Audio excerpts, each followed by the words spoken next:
Bien, entonces, ¿qué hemos estado haciendo últimamente? Hemos visto cómo van naciendo los libros del Nuevo Testamento. Hemos visto someramente, ¿no? Porque es una introducción, la introducción a los libros, a los evangelios sinópticos, al Evangelio según San Mateo, San Marcos y San Lucas. Hemos hecho también una introducción breve a los Hechos de los Apóstoles, a las epístolas de San Pablo, y ahora nos toca ver la introducción a los Hebreos en la página 117. Y como datos generales de esta epístola tenemos que es más un tratado teológico que una carta, porque el autor y la fecha no se conoce, aunque desde el siglo IV se la atribuía a San Pablo, y esto ha sido hasta el siglo pasado. Se pensaba que esto era auténticamente de San Pablo, lo que es muy improbable, pues su estilo de elegante pureza que no es propia de San Pablo, tampoco su forma de citar al Antiguo Testamento, además de faltar el saludo y el preámbulo con que comienzan las cartas paulinas. Existe la siguiente conjetura. El autor parece haber sido un judío cristiano muy versado en las escrituras del Antiguo Testamento, ¿no? El Nuevo, recién el Pablo estaba comenzándolo. Serán como, podría ser una hipótesis San Bernabé, el que lo acompaña a San Pablo en su viaje, o Silas también lo acompañó en su segundo viaje, cuando llegan a Grecia, a Europa, o Aristón, o el famoso Apolo, que aparece en los Hechos de los Apóstoles también, que era un judío alejandrino, cuya elocuencia y celo apostólico y conocimiento de las Sagradas Escrituras pregona San Lucas en Hechos 18, 24 al 28. O sería un escriba, rabino o maestro de la ley, saduceo o fariseo. En todo caso, parece haber sido escrito este tratado antes de la destrucción del templo, que ya lo hemos dicho, ocurrió en el año 70 de nuestra era. Y esta epístola, algunas posturas son de que sí, efectivamente, de San Pablo, que lo colocaría en el 67, suponiendo de que San Pablo hubiera muerto después de la fecha ideal que se le da a él, después en el canon, ¿no? Vemos de que su título a los hebreos, aun cuando es posterior del siglo II, no deja de ser muy acertado. Pues es un escrito que supone a lectores muy informados en la antigua alianza y convertidos del judaísmo. ¿Y cuáles son las principales más bien ideas teológicas de la epístola a los hebreos? En primer lugar, en los primeros 2 capítulos se va a hablar de Jesucristo como el Hijo de Dios encarnado, el Rey del universo superior a los ángeles. Así, bueno, son costumbres antiguas, ¿no? Pero parece que así es que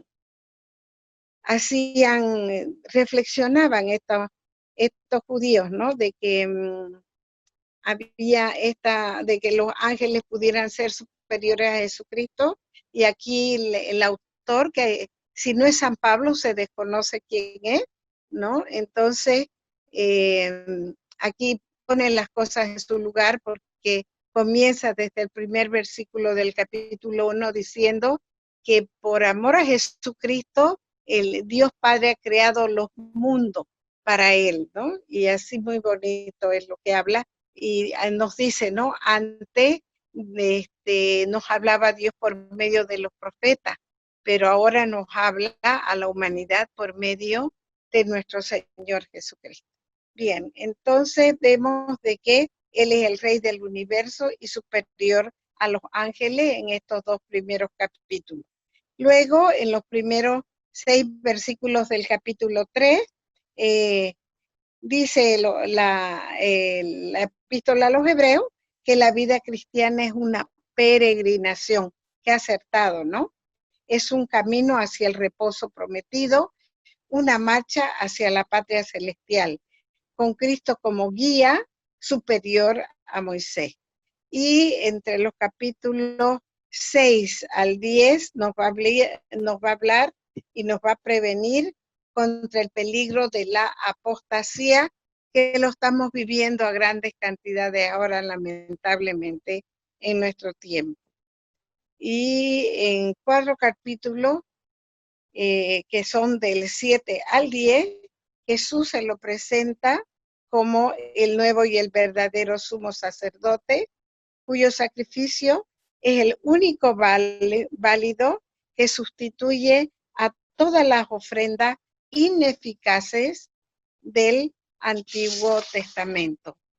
Y por último, la fe perseverante que tiene por luz aquella, ¿no?, que ha guiado a los patriarcas, a los hebreos durante el Éxodo y a todos los santos del Antiguo Testamento.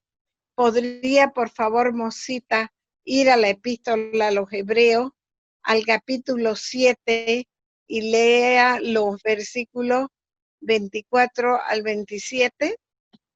Jesús, en cambio, permanece para siempre y no se le quitará el sacerdocio.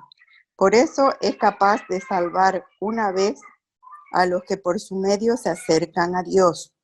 Él sigue viviendo e intercediendo en favor de ellos. Así habla de ser nuestro sumo sacerdote, santo, sin ningún defecto ni pecado, apartado del mundo de los pecadores y elevado por encima de los cielos. A diferencia de los sumos sacerdotes, él no tiene necesidad de ofrecer diariamente sacrificios, primero por sus pecados y luego por los del pueblo. Y para el pueblo no lo hizo sino una sola vez, ofreciéndose a sí mismo.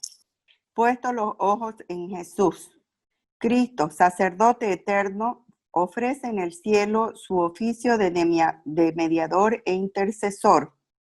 Su petición es análoga a la del Espíritu Santo, que intercede ante Dios a favor de los santos. Esta ofrenda única de Cristo se sitúa en el centro de la historia de la salvación, dando fin al largo periodo de preparativos. Se realiza en la plenitud de los tiempos, en el tiempo presente, e inaugura la era escatológica.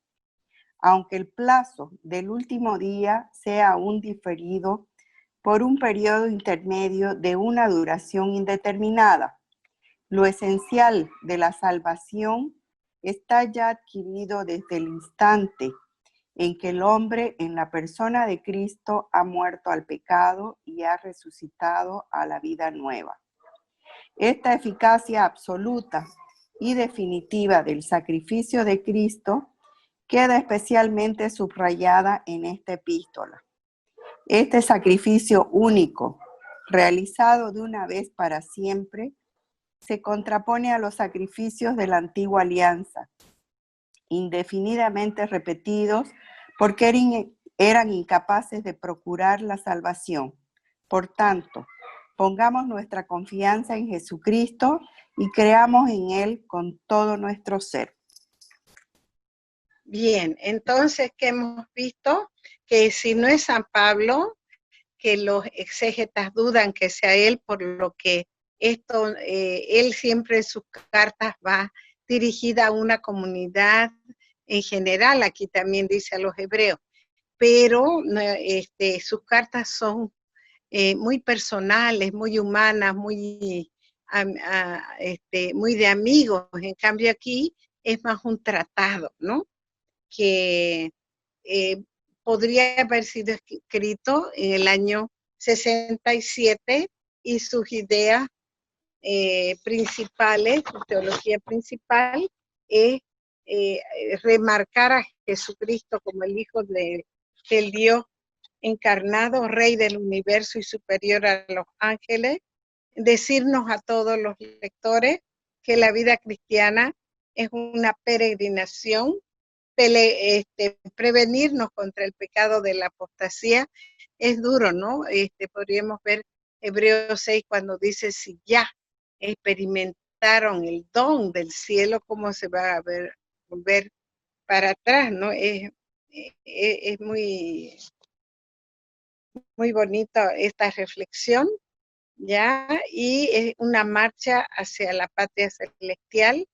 Es el nuevo y verdadero sumo sacerdote, nuestro Señor, y nos exhorta a tener una fe perseverante, ¿ok?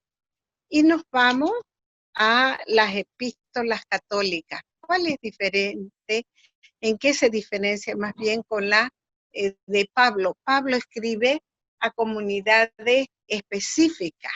Obviamente que es palabra de Dios universal y nos sirve a todas las personas, familias y comunidades, pero escribe en su momento el cumplimiento de su rol en esta tierra, está escribiendo, ¿no es cierto? Estos escritos a personas y comunidades. En cambio, la católica es un escritor que escribe para toda la catolicidad, ¿ya? Santiago, primera y segunda de Pedro, las tres de Juan, la de Judas, son las católicas, ¿no? Y son 7 y que fueron reunidas muy pronto en una colección a pesar de sus diferentes orígenes. El título de católica procede en que la mayoría de ellas no van destinadas a comunidades o personas particulares, como dijimos, como las de San Pablo, sino que se dirigen más bien a los cristianos en general. Y son las siguientes. La epístola de Santiago, que es autor de esta epístola que lleva su nombre. Algunos dicen que se trata de Santiago el menor, otros dicen no, es un tercer Santiago, ¿no? Un poquito que no puede confundir eso, pero eso es el resultado de los estudiosos. Entonces, si no es Santiago el Menor, es un autor que ya no sería un apóstol y que a él se identifica como el pariente o el hermano del Señor que dirigió la iglesia de Jerusalén, como también lo testifica San Lucas en Hechos 12 y en Hechos 15, y que sufrió el martirio hacia el año 62. Al respecto, esta atribución presenta dificultades, porque si fue escrita antes del concilio de Jerusalén, que fue alrededor del 49 o 50, sería el escrito más antiguo del Nuevo Testamento. O si es posterior a los escritos de San Pablo, podría fecharse antes del año 62. Otra posibilidad es que sea de fines del siglo I o aún de comienzo del siglo II, porque el lenguaje que utiliza es un griego elegante, con una riqueza de vocabulario y un sentido de la retórica bastante sorprendente en un Galileo. Sea lo que fuere de su origen, este escrito quiere llegar a los cristianos de origen judío dispersos por el mundo grecorromano, para quienes la Biblia les es familiar. Se puede deducir que se trata de un sabio judeocristiano que reconsidera en forma original las máximas de la sabiduría judía, teniendo en cuenta el pleno cumplimiento de estas encontradas en labios del maestro. Otra es la epístola de San Judas, sería el Tadeo, ¿no? Autor que también es de esa posición. He tomado estos datos de la Biblia de Jerusalén, que dice que ya no sería el apóstol, sino que querría más bien, ¿no es cierto?, que descubrir otro San Judas. Entonces, la tradición nos ha mostrado 2 Santiago y 2 Judas, ¿no? Pero según estudios, algunos dicen no, hay un tercer San Juan y Santiago, y hay un tercer Judas, que no fuera pariente del Señor y hermano de Santiago, porque sabemos de que, y justamente hoy en la primera lectura de Hechos 12 nos dice, ¿no? Que Herodes hizo decapitar a Santiago el mayor, el hermano de Juan, y tomó preso a San Pablo, y perdón, no es San Pablo, San Pedro y San Juan. Y esta epístola de San Judas, que son apenas unos 20 y tantos versículos, habría sido escrita entre los años 70 y 80. Y la primera epístola de San Pablo, este príncipe de los apóstoles, se dirige a los cristianos de la dispersión en el Asia Menor. Se trata de gentiles convertidos al cristianismo. Les escribe en griego y para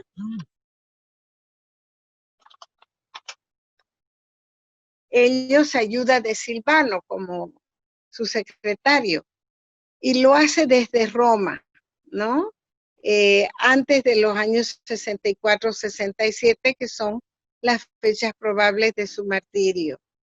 Y por último, vemos la segunda epístola de San Pedro, que como hoy también es eso, ¿no?, que ocurre con los estudiosos, se niega la autenticidad de esta epístola. La primera sí, la primera epístola sí sería de San Pedro, pero la segunda no. Acuérdense que habían también esas observaciones cuando hicimos la epístola de San Pablo. 7 dicen que son auténticas de Pablo y las otras 6 que no, ¿no? Pero no deja de tener ese espíritu paulino, por algo la han puesto en esa colección, si es que es así la verdad, ¿no? Hay en esta de San Pedro, hay indicios, ¿no es cierto?, de que fuera en el año 80 o más tarde, al escribirla, y la colección de las epístolas de San Pablo ya estaba formada, así como la carta de San Judas que el autor utiliza. La epístola se dirige a los lectores de cultura mixta, bíblica y grecorromana, y por lo tanto perteneciente a una iglesia urbana. Ahora vemos las principales ideas teológicas. De Santiago, ¿no?, hay una alabanza a los pobres y una advertencia a los ricos. Él insiste en las buenas obras contra una fe inactiva, ¿no? Habíamos visto cuando estudiamos un poquito Gálatas y Romanos, de que Pablo decía que somos salvos por nuestra fe en Cristo Jesús, pero es como si Santiago le retrucara y le dijera, bien Pablo, pero muéstrame tu fe en las obras que haces, ¿no? Luego, porque y dice, ¿no?, una fe sin obras es una fe muerta. Luego, perdón, la paciencia en las tribulaciones, el origen de la prueba, ¿no?, el dominio de la lengua, la importancia de la armonía mutua y de la misericordia, la eficacia de la oración, el sacramento de la unción de los enfermos y la preocupación por el que está equivocado, ¿no? En estos 5 capítulos hay verdaderos tesoros de Santiago.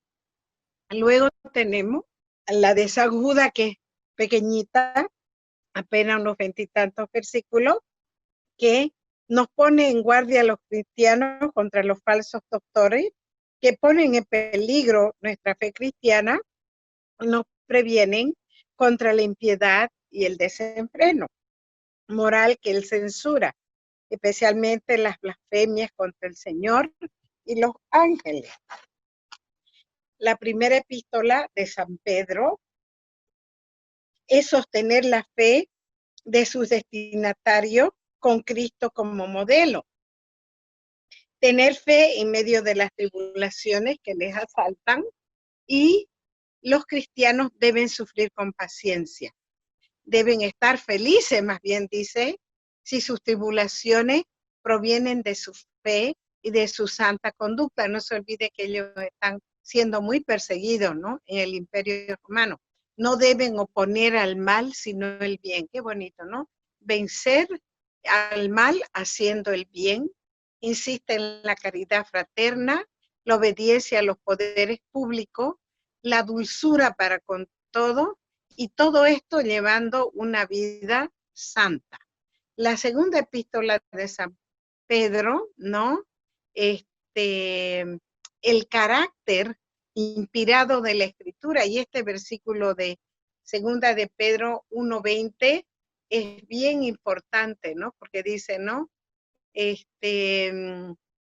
que la Sagrada Escritura no se debe interpretar personalmente, porque hombres inspirados por el Espíritu Santo la han escrita, y otros que son, o sea, el magisterio debe de interpretar, no se puede. O sea, uno puede tener una lectura personal como la Lectio Divina, ¿no? Una meditación, porque la palabra es viva y eficaz, lo hemos visto, y actúa en nosotros. Pero lo que me da a mí o le da a alguna de ustedes no significa que es para la Iglesia Universal. Eso lo hace el magisterio de nuestra iglesia. Y como decíamos al comienzo de este estudio, no se olviden que la palabra de Dios nos llega a nosotros en un trípode, 3 fuentes, ¿no? La Escritura, la tradición y el magisterio, no la sola Escritura. Esos son los hermanos evangélicos. Luego también nos advierte contra los falsos doctores, de los que dicen que no hay providencia, ni existe un juicio de Dios, como para nosotros hoy, ¿no? Ni la vida en el más allá, ni recompensa, ni castigo después de la muerte. Así el autor quiere aquietarlo por el retraso de la parucía. Y la parucía es la segunda venida, es la vuelta de nuestro Señor Jesucristo para juzgar, ¿no?, toda la historia humana. Y por último, la vocación cristiana a la participación de la naturaleza divina. Y eso es hermoso, hermanos y hermanas, queremos interiorizar cómo yo, pobre pecador, ¿no?, pobre pecadora, me puedo unir a la suprema santidad que es Dios. Y sin embargo, ese es nuestro llamado, a esa unión íntima con ese Dios que es santo. Por eso es que nosotros se nos pide, ¿no? Y los papas insisten en los últimos tiempos, y siempre han dicho el magisterio, nuestra vocación es la santidad. Ahora, como reflexión personal de esta epístola, ¿podría usted, Ana María, ver Santiago 1:25? Vos, Chichi, ¿podrías ver segunda de Pedro 3:9? Gringuita, primera de Pedro 4:12 al 13. Luego, Fátima, por favor. Judas, versículo 3. Esos 3, por favor. Todo lo contrario. El que fija su atención en la ley perfecta de la libertad y persevera en ella, no como oyente olvidadizo, sino como activo cumplidor. Este será dichoso al practicarla. Sed hacedores de la palabra. A medida que leemos la carta de Santiago, observamos cómo se asemeja a los proverbios del Antiguo Testamento. Da una importancia a nuestra conducta como a nuestra fe. Santiago se concentra en algunas esferas de la conducta que por lo general constituyen puntos débiles en las vidas de los cristianos y nos muestra cómo podemos superar estos problemas. Su principal argumento es que la fe sin obras está muerta, es decir, el Evangelio actúa. La fe que no transforma la vida es una fe muerta. Primera de Pedro 4, 12 al 13. Queridos hermanos, no se sorprendan por el fuego que ha prendido en medio de ustedes para ponernos a prueba. No es algo insólito lo que les sucede. Más bien, alégrense de participar en los sufrimientos de Cristo, pues también se les concederán las alegrías más grandes el día en que nos descubra su gloria. La recompensa del sufrimiento. Jesucristo nuestro Salvador padeció mucho y no obstante permaneció fiel a su Padre Celestial y a su llamado, dejándonos ejemplo para que sigamos sus pisadas. Cuando seguimos a Cristo, el sufrimiento es inevitable. Dios lo advirtió, de modo que no nos sorprendamos cuando tengamos que padecerlo. Aceptemos el hecho de que Dios tiene un propósito en nuestro sufrimiento. Este santifica nuestra fe y nos conduce a un estado de rendición y de confianza. Muchas veces es el único medio capaz de quebrar nuestra obstinación. Cuando debamos enfrentar el sufrimiento, recordemos que la misión más grande es la sumisión. Segunda de Pedro 3, 9. No se retrasa el Señor en el cumplimiento de la promesa, como algunos lo suponen. Lo que ocurre es que tiene paciencia con vosotros, pues no quiere que algunos perezcan, sino que a todos lleguen a la conversión. Al leer esta epístola, nos impresiona el hecho de que cuando Dios hace una promesa, Él la cumple. Nada puede detenerlo cuando está convencido de que ha llegado el momento más adecuado para cumplirla. Mientras tanto, la paciencia del Señor es para salvación. No podemos permitirnos el lujo de presumir o jugar con ella. Si lo hacemos, ciertamente sufriremos las consecuencias. Deberíamos sentir gratitud por su paciencia y utilizar el tiempo que nos concede para prepararnos con diligencia y persuadir a otros para que se preparen para el día del Señor. Y Judas 3. Amadísimos, tenía un gran deseo de escribirles acerca de nuestra común salvación y me sentí obligado a hacerlo para exhortarlos a luchar por la fe que Dios entregó de una vez para siempre a sus santos. El libro dice, San Judas advierte que los indiferentes convierten en libertinaje la gracia de nuestro Dios y describe su destino final. Los verdaderos cristianos que hemos sido santificados, rendidos a Dios, debemos cuidarnos de no ser desviados de nuestra fe.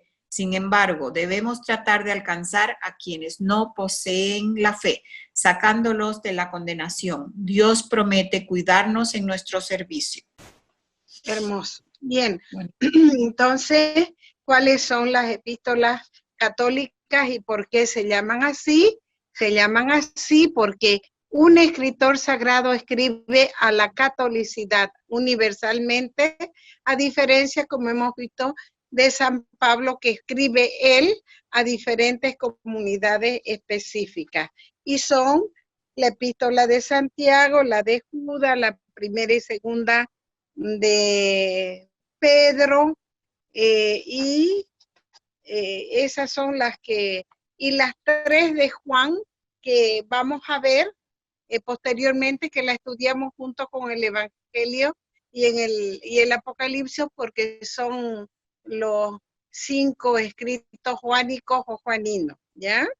Bien, ahora, ¿cuáles son las principales ideas teológicas? Ya vimos que en Santiago hay numerosas ideas teológicas abundantes en su teología, como la alabanza a los pobres, la advertencia contra los ricos, la insistencia en las buenas obras contra una fe inactiva, la paciencia en las tribulaciones, el origen de la prueba, el dominio de la lengua, la importancia de la armonía mutua y de la misericordia, la eficacia de la oración, el sacramento de la unción de enfermos y la preocupación por los que están equivocados.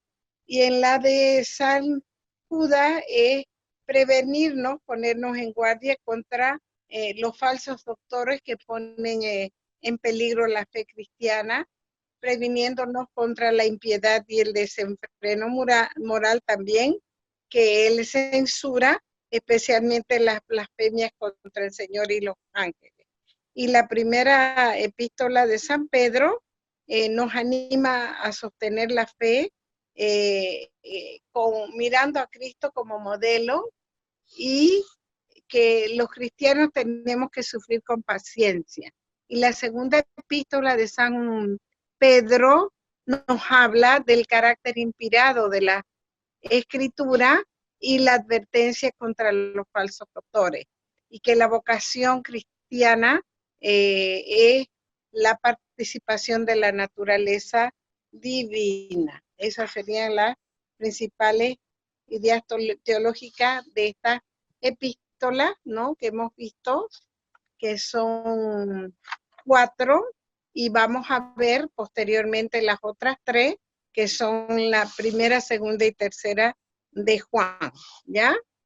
Y que precisamente ya entramos. Se llama la síntesis de Juan a los 5 escritos que tienen como autor a San Juan el Evangelista, aunque algunos dicen que él ya, como estaba muy viejito en Patmos, utilizaba a secretario, porque hay una diferencia de ideas cuando uno lee el Evangelio y el Apocalipsis, parecieran de 2 diferentes autores, ¿no? Pero en la base de todos estos escritos igual está San Juan. Ahora, el Evangelio de San Juan es la obra cumbre del Nuevo Testamento, ¿no? Sería escrito entre los años 90 y 100 ya de nuestra era, en el primer siglo, y está escrita en griego, como todos los escritos del Nuevo Testamento, y como les decía, ¿no?, en la base está el pensamiento de San Juan, y los destinatarios tienen una dimensión universal, ¿no? Escribe para todos. La finalidad del Evangelio es dar testimonio de que Jesucristo es el Hijo de Dios, porque ya estaban apareciendo las primeras herejías de que negaban la divinidad de Cristo, para que creyendo en Él tengamos toda vida en su nombre. ¿Y cuál es el plan del Evangelio de Juan?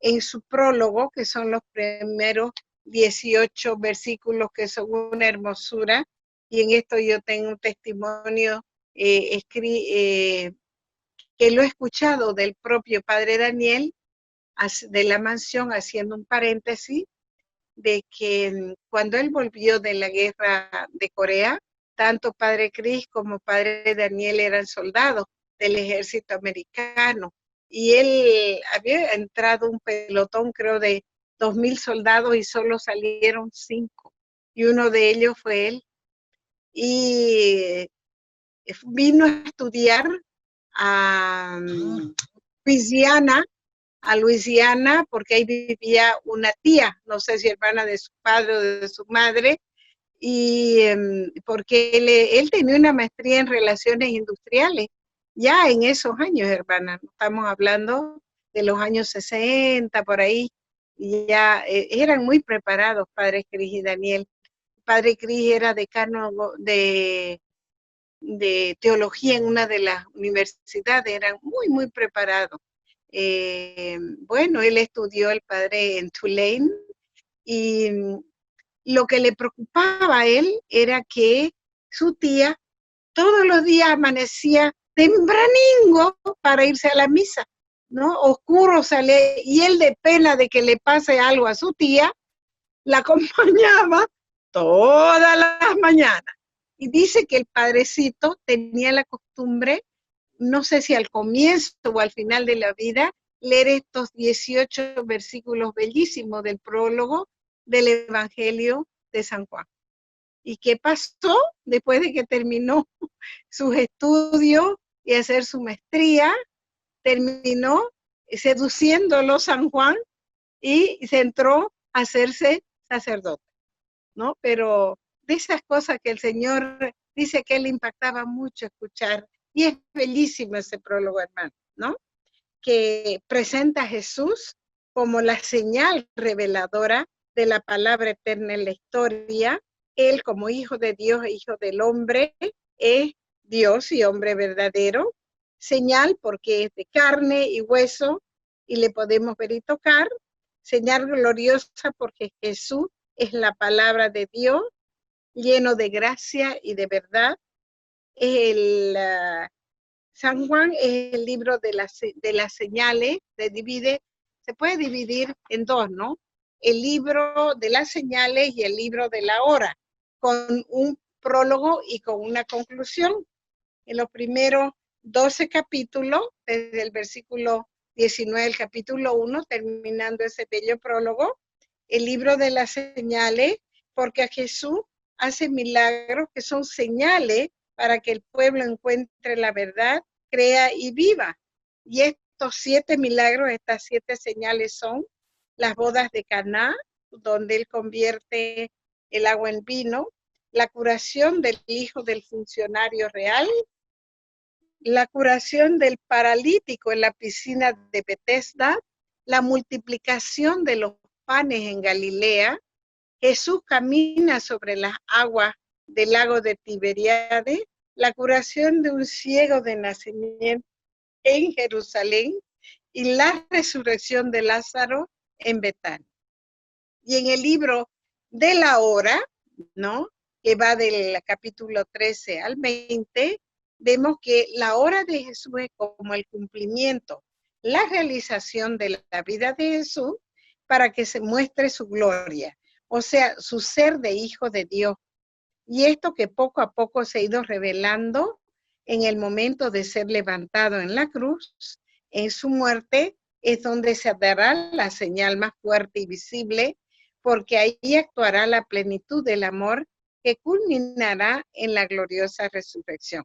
Y por último, la conclusión, en el capítulo 20, versículo 30, que es una explicación de la finalidad del Evangelio de las señales, y un epílogo en el capítulo 21.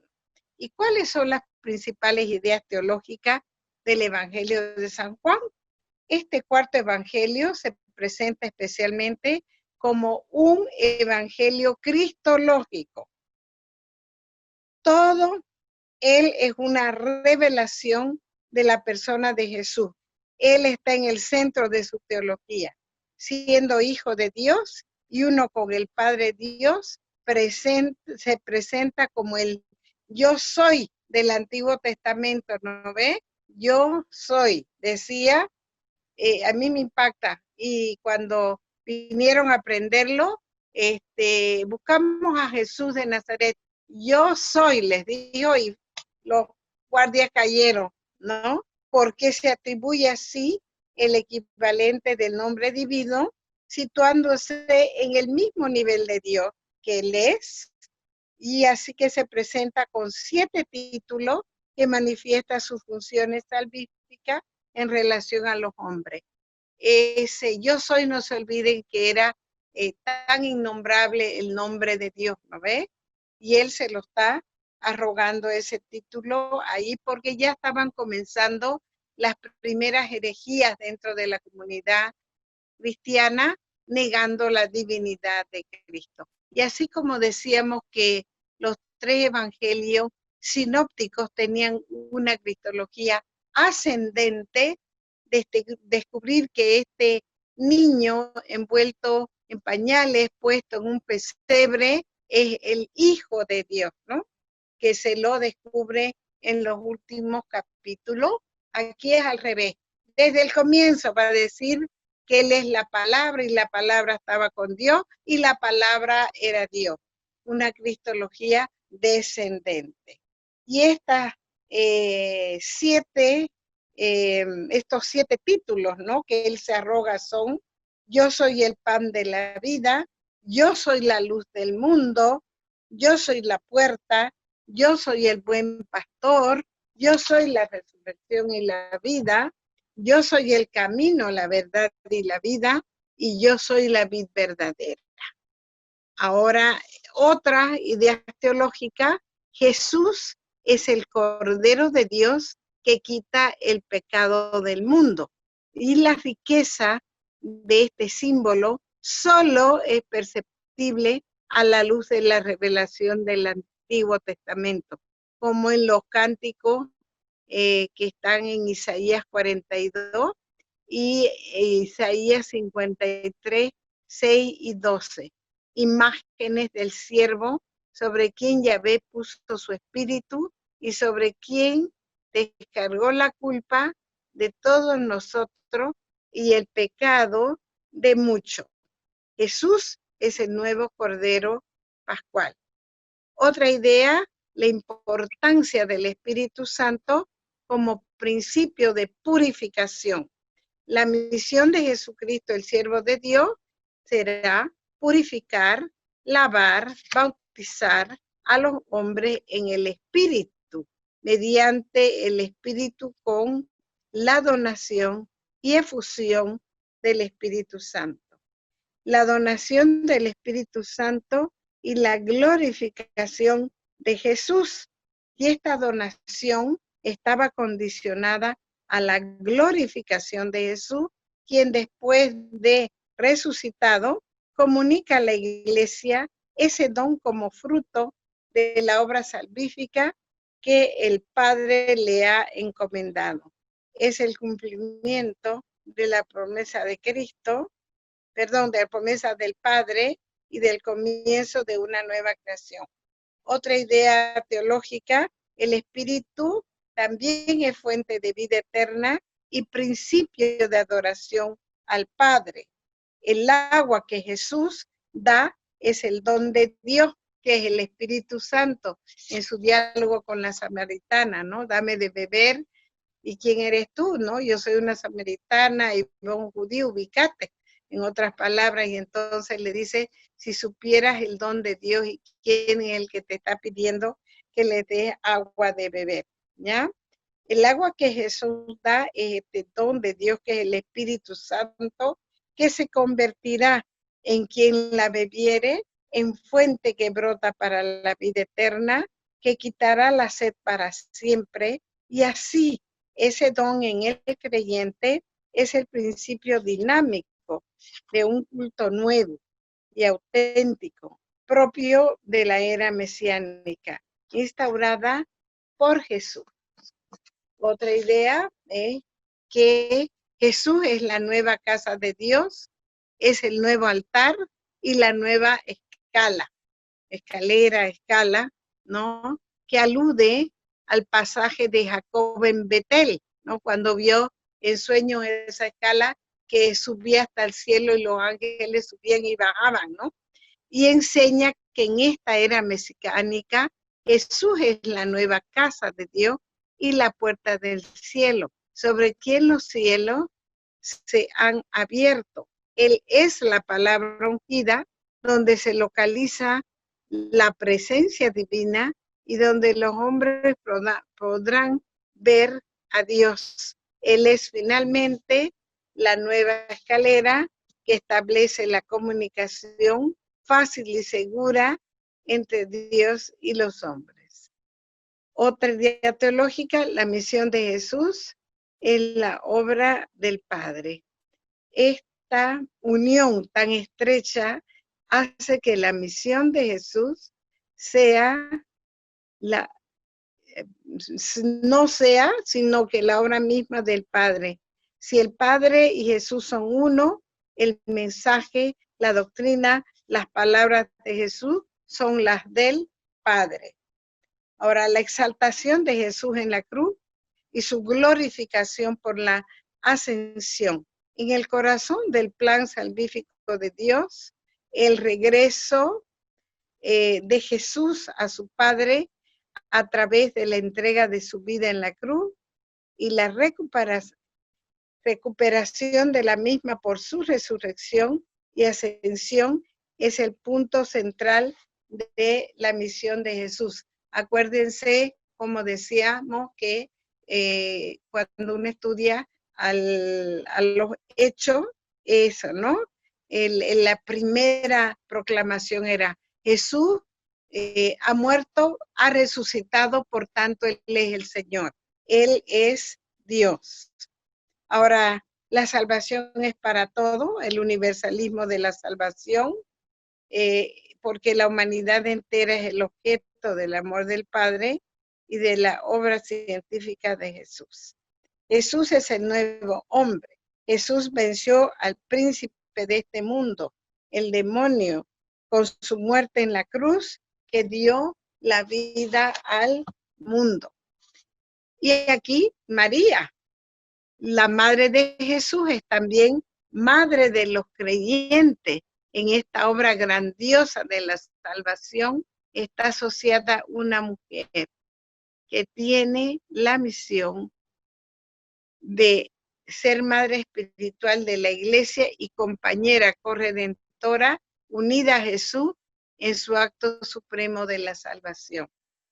Hay una postura para esto, ya creo que les he dicho antes, para que se proclame este quinto dogma sobre la Virgen María, pero estaba deprimida porque, perdón, esa parte, cortemos un poquito. Ya, en la misma, perdón, ya me perdí por hablar de nuestra madre. Es también, como decía, la madre de los creyentes, madre espiritual, la corredentora, y este quinto dogma que quieren que se apruebe, pero hay teólogos que no permiten porque dice la palabra todos es la que sería un obstáculo, ¿no? Porque la propuesta es, desde este quinto dogma, de que María es la corredentora, la medianera y la medianera de todas las gracias. Y algunos dicen que, por ejemplo, el don más grande que Dios ha dado a la humanidad es la Eucaristía, y ahí ella no tiene un papel activo, es netamente obra de la Santísima Trinidad, ¿no? El Hijo que se ofrece, impulsado por el Espíritu Santo y por las palabras en la epíclesis, se transforma en ese cuerpo y esa sangre, y todo esto es ofrecido al Padre en acción de gracia, ¿no? Pero bueno, ella está unida a Jesús en este acto supremo de la salvación. Luego tenemos la Eucaristía, que es la carne y la sangre del Hijo del Hombre, el milagro de la multiplicación del pan, que hay que relacionarlo con el vino de Caná, pues así como el pan simboliza la carne de Jesús ofrecida en la cruz, y como anticipo de la última cena, el pan de la Eucaristía, el vino de las nupcias, es símbolo del vino de la Eucaristía, y este mismo simbolismo tiene la sangre que brota del costado abierto de Jesús en la cruz. Luego también la vida eterna está para todos los que creen. Jesús ha venido para dar vida eterna a los hombres con una sola condición, que crean en Él. Más aún, Jesús es la vida y su misión es comunicarla. Ahora, en la misma esfera del Padre, el Hijo, quienes creen que Jesús y lo aceptan, reciben de él la vida eterna y por el mismo hecho han pasado a un nivel superior, a un orden sobrenatural. Se ha establecido en la misma esfera de Dios, tanto en el orden de la vida como en la actividad. Ahora, la participación en la misión salvífica de Jesús, siendo uno con Jesús, los discípulos participan necesariamente de su misión salvífica.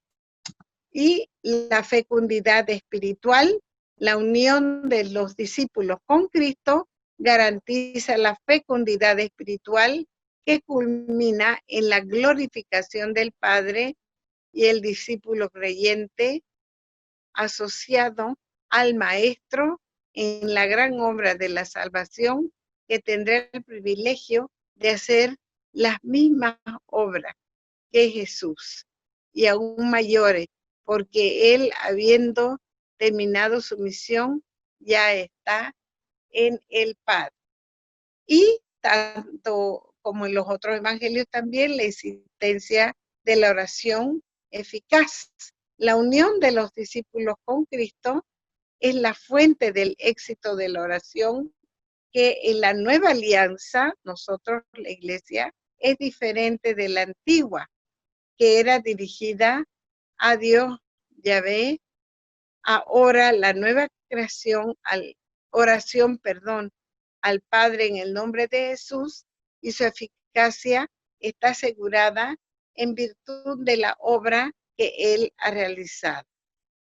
Y por último tenemos el consejo de la perseverancia final, porque ya viene la resurrección futura. Esta unión con Cristo es garantía de perseverancia final y de resurrección futura. Bien, podríamos hacer un versiculito de San Juan. A ver, Patricia, San Juan 15:5. Yo soy la vid verdadera y mi Padre es el viñador. Él corta los sarmientos que en mí no dan fruto. A los que dan fruto los poda para que den aún más. Ustedes ya están limpios por la palabra que les he anunciado. Permanezcan en mí como yo permanezco en ustedes. Así como el sarmiento no puede dar fruto por sí solo, si no permanece en la vid, tampoco ustedes, si no permanecen en mí.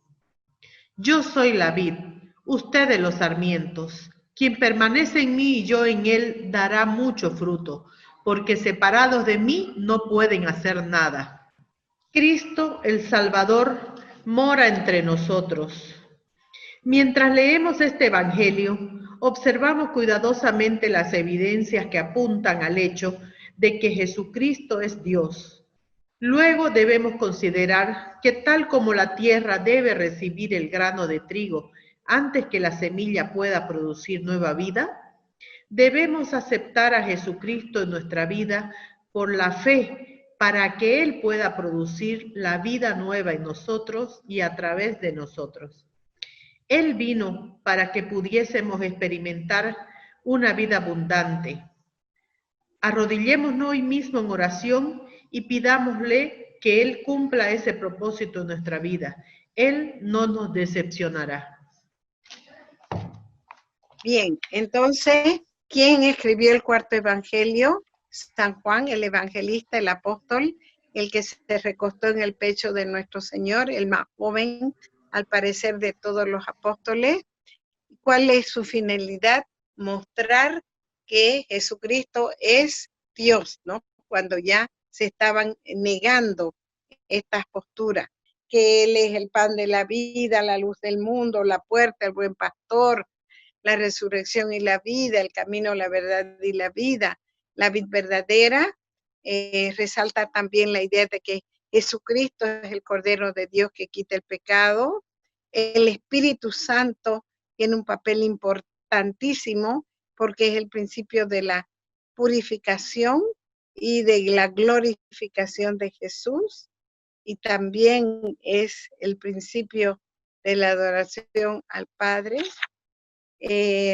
Jesús ya dijimos, ¿no? Que la nueva casa de Dios, destruyan este templo y yo lo reconstruiré en 3 días, indicando que el nuevo encuentro de Dios con la humanidad es a través de la persona de Jesucristo, ¿no? Él es el nuevo altar, la nueva escalera, su misión de Jesús es la misión del Padre, la exaltación de la cruz, de Jesús en la cruz, y su glorificación por la ascensión, el universalismo de la salvación. Jesús es el hombre nuevo, el papel importante de María, nuestra Santa Madre, como madre de la Iglesia y a la vez compañera corredentora de nuestro Señor, la Eucaristía, que es la carne y la sangre del Hijo del Hombre que se dio por nosotros los pecadores, y bueno, ¿no? Luego otras ideas son vida eterna y para los que creen, todos estamos llamados a la participación en la misión salvífica de nuestro Señor, y la oración es siempre eficaz y que perseveremos hasta el final, y luego la resurrección futura, ¿no? Entonces, esas son las principales ideas teológicas de San Juan. Me doy cuenta que ya tenemos una nueva conexión que no se corta. Felicidades, chicas, bravo, ¿no?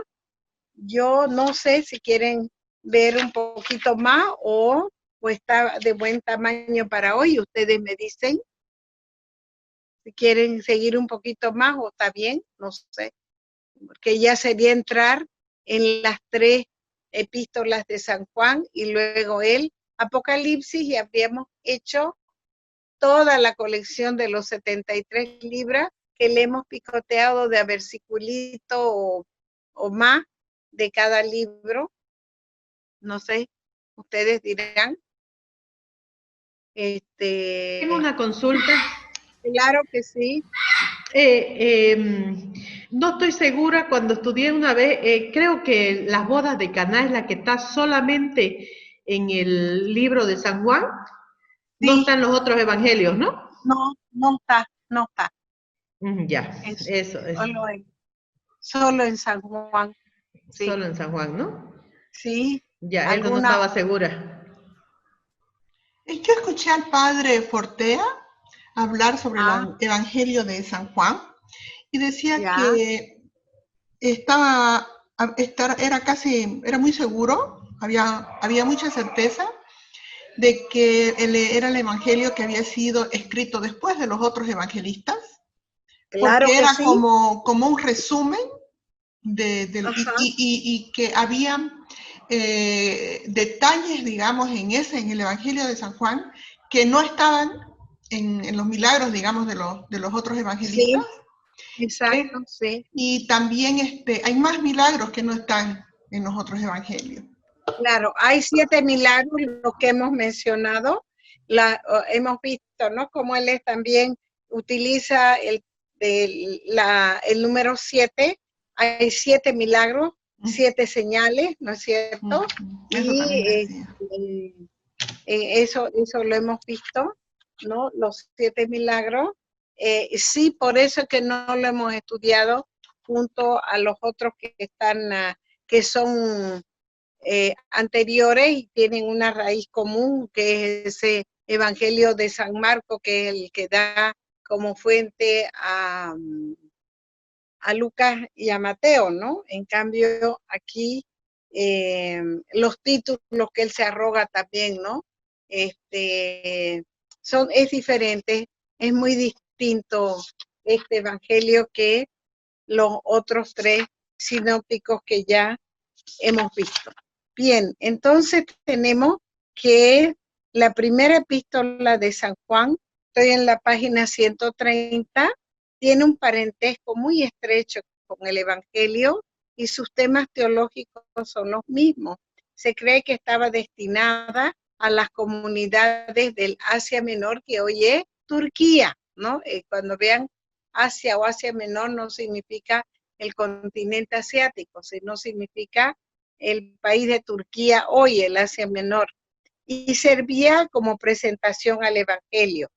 Es uno de los documentos más importantes del Nuevo Testamento. Se presenta como un testimonio apostólico que invita a la comunión con el Padre y con el Hijo y a la comunión entre los creyentes. Y la segunda y tercera epístola son escritos muy cortitos de ocasión, anteriores al parecer de la primera epístola. La segunda y tercera de Juan, es probable que la tercera sea antes que la primera por razón de la fecha, porque trata de regular un conflicto de autoridad que había surgido en una de las iglesias que dependían de su autoridad. La segunda carta pone en guardia a la otra iglesia particular contra la propaganda de falsos doctores que negaban la realidad de la encarnación. Luego tenemos como reflexión personal a Primera de Juan 4:21, por favor. Y nosotros hemos recibido de él este mandamiento: quien ama a Dios, ame también a su hermano. El lema de San Juan era el mandato del Señor: el que ama a Dios, ame también a su hermano. Al igual que Santiago, al apóstol le preocupaba la manifestación tangible del amor de Dios, y más aún sabía que todos los hombres sienten profundas ansias de ser realmente amados. Víctor Hugo sostenía que la suprema felicidad de la vida consiste en la convicción de que somos amados. El problema es que muchos ignoran el amor de Dios hacia ellos y no quieren creer mientras no lo experimentan por medio de la vida de un hijo de Dios. Los cristianos del primer siglo eran conocidos por el amor que se profesaban. Miren cómo se aman. Ojalá que seamos también conocidos por nuestro amor. No amemos de palabra ni de boca, sino con obra y según la verdad. Vamos con segunda de Juan, versículo 6. Por favor, Fátima. Ya. Segunda de Juan 6. Y el amor consiste en vivir de acuerdo a sus mandamientos. Este es el mandamiento que oyeron desde el comienzo, y así es como han de vivir. El amor debe traducirse en obediencia. Si los cristianos debemos guiarnos por un solo principio, este debería ser que nos amemos los unos a los otros. El amor cumple toda la ley, nos capacita para cumplirla con alegría, no de mala gana ni por necesidad. Amar a Dios significa obedecerle en cada detalle de su voluntad para nuestra vida. Debemos demostrar y reflejar nuestro amor obedeciéndole. Si la obediencia de un niño alegra el corazón de sus padres, nuestra obediencia alegra a nuestro Padre Celestial. Bien, y ahora la tercera epístola de Juan. Silvia, por favor, el versículo 11. Hermano muy querido, no intimes lo malo, sino lo bueno. El que hace el bien es de Dios. El que hace el mal no ha visto a Dios.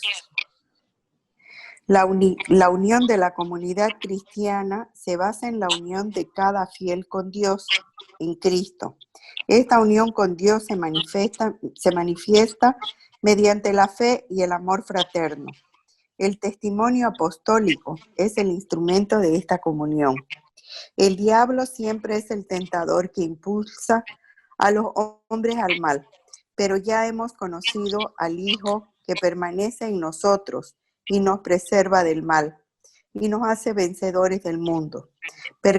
Permanezcamos pues en el bien para permanecer en Dios. Ok, entonces vemos que la primera epístola es más larguita, tiene 5 capítulos, las otras son apenas unos versículos. Ahora, también hemos visto las principales ideas teológicas de estas tres cartas, ¿no? Vimos de que la primera epístola anuncia de la palabra de la vida como fuente de comunión y nos dice, igual que en el Evangelio, ¿no? En el Evangelio 12:8 va a decir, yo soy la luz del mundo, ¿no? Entonces, en mí no hay tiniebla. Y en la segunda y tercera carta se trata de regular un conflicto de autoridad que había surgido en una de las iglesias. Cerrar tu micrófono, Mima. Ay, perdón. ¿Ya? Que dependían de su autoridad, y la segunda ponen guardia contra aquellos, ¿no es cierto?, que querían propagar falsas doctrinas, ¿no? Y negaban la realidad de la encarnación de Cristo. Y por último llegamos al Apocalipsis, el último libro del Nuevo Testamento, y que a comienzo de año estábamos viéndolo de una manera pastoral, ¿no? Según la interpretación del padre Shaman. Vamos a ver los datos generales. El Apocalipsis o Revelación es un escrito que intenta manifestar cosas ocultas y solo conocidas por Dios, especialmente sobre el futuro, el género apocalíptico preparado por los profetas, particularmente por Ezequiel y Zacarías, floreció en los siglos anteriores a nuestra era. Se caracteriza por el empleo de numerosos símbolos acumulados en tal forma que no pueden ser adaptados a veces por la misma imaginación. Su interpretación consiste en traducir en idea estos símbolos propuestos. Es difícil deslindar exactamente la frontera que separan el género apocalíptico del profético. Por ejemplo, el profético, ellos reciben la palabra de Dios en su mente y su corazón y la proclaman, mientras que el género apocalíptico ven señales, y muchas de ellas es más con la visión interior, son inconexas, tiene mucha simbología, ¿no? Ya vimos eso con algunas de ustedes cuando estudiamos a nivel histórico y científico el Apocalipsis, ¿no? Ahora, después dice también, podría ser que el género apocalíptico venga como una prolongación del profético. Ahora, el profeta escucha las revelaciones divinas y las transmite oralmente. Y el autor de un apocalipsis recibe sus revelaciones en visiones y las pone por escrito. El Apocalipsis del Nuevo Testamento, de la tradición que la tradición atribuye a San Juan, no fue escrito por el apóstol, sino por algún discípulo suyo, un buen conocedor de las doctrinas de su maestro. El libro fue escrito en parte en tiempos de Nerón, antes del año 70, y su redacción definitiva corresponde al reinado de Domiciano hacia el año 95. En ambas épocas, la iglesia naciente sufrió dolorosas persecuciones por parte del Imperio Romano. ¿Cuáles son las principales ideas teológicas? El autor del Apocalipsis pretende con esta obra dar confianza y aliento a los cristianos perseguidos. Dios mira por lo suyo y destruirá a los enemigos. La iglesia gozará de mucha prosperidad y su visión de la historia depende del valor, de los valores eternos sobre los que pueden apoyarse la fe de los fieles de todos los tiempos, de una manera mucho más perfecta que con su antiguo pueblo. Dios está con su nuevo pueblo, nosotros, la iglesia, que ha unido que ha unido consigo la persona de Jesucristo, del Hijo. Nada tienen que temer los fieles, aunque por algún tiempo tengan que sufrir por el nombre de Cristo. En definitiva, serán vencedores de Satanás y todas sus maquinaciones. El mensaje del Apocalipsis los levantará. En conclusión, es de certeza y esperanza durante las persecuciones.